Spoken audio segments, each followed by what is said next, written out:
दोस्तों, आप लोगों के लिए एक महत्वपूर्ण सूचना है। कल आप लोगों की क्लाइमेटोलॉजी पर एक बहुत ही महत्वपूर्ण और थोड़ी-सी लंबी क्लास होने वाली है और कल हम लोगों का क्लाइमेटोलॉजी यानी कि जलवायु विज्ञान वो खत्म हो जाएगा, तो आकर के सभी लोग जॉइन ज़रूर करें। देखिए, कल और आज आप लोगों की क्लास नहीं हो पाएगी। इसका रीज़न क्या है, वो आप लोगों को बता देते हैं कि आप लोग इतना ज़्यादा सपोर्ट करते हैं और आप लोग वेट भी करते हैं, तो आप लोगों का जानने का पूरा हक बनता है कि आखिर क्लास क्यों ऑफ थी। तो देखिए, 4 घटनाएँ मेरे साथ में हुई थी। थोड़ी ये ट्रेजेडी हो गई थी। चारों ट्रेजेडी के बारे में आप लोगों को बताता हूँ कि क्या हो गया था। देखिए, पहले तो आप लोग जानते हैं, आप लोगों ने कहा था कि सर आवाज़ क्लियर नहीं आती है, कोई अच्छा सा एक माइक लाइएगा, जिससे आवाज़ हमें क्लियर आ पाए। तो मैंने सोचा चलिए एक अच्छा सा माइक लेते हैं। देखिए काफ़ी बड़े-बड़े जो टीचर हैं वो भी इस माइक को यूज़ करते हैं। मैं वो माइक आप लोगों के लिए मँगाया था। लेकिन समस्या क्या आई थी, वो माइक मँगाने के बाद में उसकी देखिए क्वालिटी तो बहुत अच्छी होती है इस माइक की, जो मैंने मँगाया है, लेकिन ये मेरे कंप्यूटर में सपोर्ट नहीं किया था, तो मैं परेशान हो गया। तो मैंने इसमें बहुत ज़्यादा दिमाग लगाया था और मैं इसमें खुटर-फुटर करता रहा 2-3 घंटे तक कंप्यूटर में, लेकिन ये ठीक नहीं हुआ। ये माइक मेरा वर्क नहीं किया, तो मैंने सोचा कि यार ये क्या हो गया? फिर मैं यूट्यूब पर गया और यूट्यूब पर खोजने लगा कि ये माइक कैसे कनेक्ट किया जाता है लैपटॉप से। तो बाद में मैंने 1-2 यूट्यूबर से कॉल करके भी पूछा था कि आखिर ये क्या हो गया यार? ये हमारे माइक काम क्यों नहीं कर रहा है? बताइएगा कुछ इसका सॉल्यूशन। तो वो बोले थे कि सर ये माइक है, इसमें जो जैक होता है, पता नहीं कुछ होता है इन लोगों का जैक का सिस्टम। तो मैंने कहा था ये मुझे तो नहीं पता है, आप बताइए चलेगा कैसे? बोले कि सर आप जाइए स्प्लिटर ले आइए, ऑडियो स्प्लिटर जिसको बोलते हैं। तो मैं अपनी मेरी देखिए आप लोग जानते हैं मैं अपनी पीलीभीत सिटी में रहता हूँ, छोटी-सी सिटी है। तो मैं ऑडियो स्प्लिटर है वो खोजने लगा जाकर के, तो मुझे बहुत ही मुश्किल से एक ऑडियो स्प्लिटर मिला। लेकिन वो ऑडियो स्प्लिटर जब मैंने लगाया अपने लैपटॉप में, तो वो भी काम नहीं किया और फिर मैं परेशान हो गया। मैंने कहा यार क्या करूँ? तो बोले कि ये वाला ऑडियो स्प्लिटर काम नहीं करेगा, आप केबल वाला लेकर के आइएगा, वो 300-400 रुपए का मिलता है। तो मैं अपनी पीलीभीत फिर से गया, रात में मैं निकला और मैं खोजने लगा जाकर के स्प्लिटर को, लेकिन फिर भी नहीं मिला। मैं परेशान हो गया, मैंने कहा यार ये क्या हो गया? ये तो बेकार माइक आ गया लगता है। तो मैंने कहा चलो कोई बात नहीं, मैं सोचा कि चलो बरेली जाता हूँ, बरेली से लाता हूँ एक ऑडियो स्प्लिटर। तो मैंने सोचा था बरेली जाने का, तो मैं दोपहर में ही निकल गया बरेली के लिए। तो हमारे यहाँ से बहुत ज़्यादा दूर पड़ता है क्योंकि वो दूसरी सिटी है, बरेली मंडल पड़ता है। तो मैं वहाँ चला गया और फिर मैं वहाँ पर जाकर के आहूजा की शॉप खोजने लगा, क्योंकि हमारी पूरी पीलीभीत में आहूजा की कोई शॉप नहीं थी। तो वहाँ पर जाकर के मुझे आहूजा की शॉप मिली, लेकिन वहाँ पर मैंने देखा कि इसको लगा करके स्प्लिटर को, तो वहाँ भी वो जो उनके पास में स्प्लिटर थे, वो भी वर्क नहीं किए। तो मैंने कहा यार ये तो गज़ब हो गई। तो मैंने फिर बाद में इस माइक को तो मैंने अलग हटा करके रख दिया। लेकिन ये तो पहली ट्रेजेडी हुई थी मेरे साथ में कि मैं इतना परेशान हुआ लैपटॉप को ले लेकर के। लेकिन ऑडियो की समस्या का समाधान नहीं हुआ, क्योंकि मेरा कंप्यूटर चाहता है कि आरजी सर हैं वो आप लोगों के लिए बढ़िया सा 24,000 वाला जो स्नाइडर का आता है, यूएचएफ माइक आता है, वो वाला आप लोग खरीदें। लेकिन वो वाला भी खरीद लेंगे जल्द ही, परेशान मत होइएगा। तो माइक की समस्या है, तो मैंने सोचा चलो कुछ दिनों तक और भी बोया के साथ में पढ़ा दिया जाए। चले एक काम कर, 200 रुपए दे और 50 रुपए काट ओवर एक्टिंग। इतना हमारे साथ में इसने साथ बिताया है बोया ने, थोड़ा सा और क्यों ना बिता लिया जाए। तो देखिए ये तो एक समस्या थी। दूसरी घटना क्या हुई, देखिए आप लोग देख सकते हैं इस इमेज में मेरी आँखें थोड़ी-सी स्वेलिंग रहती है, क्योंकि आप लोग जानते हैं कि ज़्यादा कंप्यूटर और मोबाइल पे पढ़ने की वजह से आँखों में स्वेलिंग आ गई है। तो मैंने अभी बीच में 1 या 2 दिन क्लास भी ऑफ की थी, मैं आँख चेक कराने गया था, फिर मेरी आँख थोड़ी-सी ठीक हुई थी जाकर के। लेकिन अभी मैं आप लोगों के लिए बहुत ज़्यादा पढ़ाता हूँ, तो इस वजह से मुझे मोबाइल पर पढ़ना पड़ता है। कुछ जो विज़न है वो मेरे पास में हार्ड कॉपी में नहीं है, तो मुझे मोबाइल पर पढ़ना पड़ता है, तो आँख पर ज़्यादा जोर पड़ रहा था। तो मैंने कहा यार क्या करा जाए, क्योंकि पीलीभीत में ₹4 एक तरफ की फोटोकॉपी निकलती है, तो इस हिसाब से तो बहुत महँगा पड़ जाएगा। तो मैंने कहा चलो एक प्रिंटर भी ले लिया जाए।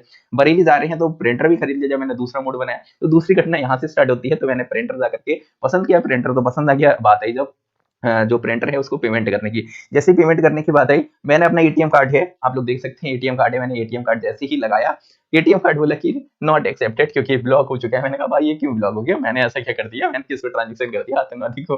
तो बाद में पता चला कि मेरी इसकी डेट निकल गई। देखिए फरवरी, अभी क्या है स्टार्टिंग फरवरी का ही है और इसकी जो वैलिडिटी डेट थी वो फरवरी 2023 थी। मैंने कहा यार गज़ब हो गया, मेरे साथ ही सब ऐसा क्यों होता है? तो फिर बाद में मैंने चलो जुगाड़-तिगाड़ की और कहीं से मैंने पैसे का अरेंज किया और अरेंज करके मैंने शाम तक, रात हो गई थी जब तक मैंने प्रिंटर खरीदा था। तब मेरी ट्रेन छूट गई। मैं जब स्टेशन पे पहुँचा मुझे लगा यार मेरी तो ट्रेन छूट गई, मैं क्या करूँ? तो मैंने कहा कि चलो कोई बात नहीं, मैंने वहाँ पर बरेली में हमारी दीदी रहती है, मैंने दीदी को फ़ोन लगाया, मैंने कहा दीदी जी मैं आ रहा हूँ तुम्हारे घर पर। तो दीदी बोली अरे मेरा भाई आजा, जल्दी आजा, मैं वेट कर रही हूँ। मेरी बहन थी, उन्होंने तुरंत मुझे बुलाया, मैं फिर वहाँ पर गया। तो मेरी दीदी का सीटेट का पेपर था, तो मैंने कहा चलो ठीक है आज मैं यहाँ पर रुक जाता हूँ, क्योंकि बच्चे हैं छोटे-छोटे, तुम जाकर के पेपर दे आओ। तो फिर मैं जाकर के फिर दूसरे दिन मैं अपना प्रिंटर लेकर के घर पर पहुँचा। ऑडियो का तो समाधान नहीं हो पाया था। तो मैंने देखिए यहाँ पर बहुत अच्छे से सारी पीडीएफ निकाली। एक तो अच्छा काम हुआ, प्रिंटर है बढ़िया मिला है, प्रिंटर से फोटोकॉपी भी अच्छी निकल रही है, एकदम बढ़िया है सब कुछ समस्या वाली बात नहीं है। और बजट भी मैंने निकाल करके देखा है। अगर आप पिक हो मैं लेकर के रखूंगा तो मैं यहाँ पर दिखा दूंगा आप लोगों के लिए। ओके, इसके अलावा क्या हुआ था, ये घटना और हो गई मेरे साथ में। देखिए मैं, आप लोगों को पता है कि ड्राइविंग लाइसेंस नहीं है, तो मैं थोड़ा सा परेशान रहता हूँ, आने जाने में पैदल जाना पड़ता है, क्योंकि चेकिंग बहुत होती है और बाइक मैं नहीं चलाता हूँ बिना ड्राइविंग लाइसेंस के। तो मैं सोचा चलो ड्राइविंग लाइसेंस भी बनवा लूँ। ये दूसरी बार मैंने ड्राइविंग लाइसेंस का फॉर्म भरा था, एक बार मैंने 2-3 साल पहले भरा था, लेकिन उस समय एक और घटना हो गई थी जिस कारण मैं पेपर नहीं दे पाया था। तो मैं यहाँ पर मैंने दोबारा से अपने घर पर ही मैंने लर्निंग लाइसेंस का फॉर्म अप्लाई किया और फॉर्म अप्लाई करने के बाद में इसका एक टेस्ट होता है, लेकिन उससे पहले अप्रूवल लेना पड़ता है। तो मैंने फॉर्म भरा, तो वो अप्रूवल होता है आपके आरटीओ में जाकर के, लेकिन मेरा अप्रूवल ही नहीं हो पा रहा था। मैंने दोबारा से जो डॉक्यूमेंट्स होते हैं वो री-वेरिफिकेशन के लिए भी अप्लाई किए, तो भी वो स्क्रूटनी 2 में पेंडिंग बता रहा था। तो मैंने कहा यार ऐसे तो नहीं होगा, आरटीओ घूम करके आता हूँ। फिर मैं सैटरडे को मैंने आप लोगों के लिए एक मैसेज भी डाला था। सैटरडे को मैसेज डाला था कि आज आप लोगों की क्लास नहीं होगी, मैं आरटीओ जा रहा हूँ। मैं आरटीओ गया, मैंने कहा भैया हमारा इतने दिनों से डॉक्यूमेंट्स वेरिफिकेशन ही नहीं हो पाया, क्या कर रहे हैं आप लोग? तो उन्होंने डॉक्यूमेंट्स वेरिफिकेशन फिर किया, खुद उन लोगों ने किया, तो उन लोगों ने जैसे डॉक्यूमेंट्स वेरिफिकेशन तुरंत कर दिया इंस्टेंट। ये जो सरकारी लोग होते हैं ना, बड़े नालायक होते हैं, कोई काम नहीं करते हैं। ये चाहते तो एक क्लिक, केवल और केवल 10 सेकंड का समय नहीं लगा होगा, उन्होंने एक चुटकी में कर दिया मेरे जाते हुए।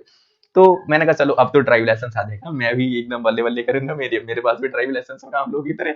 लेकिन अभी क्या आरजी सर की ज़िंदगी में समस्याएँ ना आएँ तो ऐसा कैसे हो सकता है?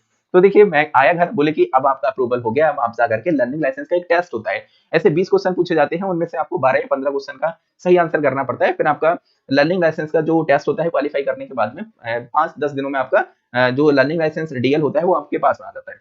मैंने कहा चलो टेस्ट दे देता हूँ, इतना ईज़ी टेस्ट होता है वो। तो मैं जैसे ही टेस्ट देने के लिए गया और मेरा वेरिफिकेशन किया जा रहा था, उसमें फेस वेरिफिकेशन पहले किया जाता है बायोमेट्रिक, तो मैंने भी फेस वेरिफिकेशन कराया, तो मैं टोपा-ओपा लगाया हुआ था।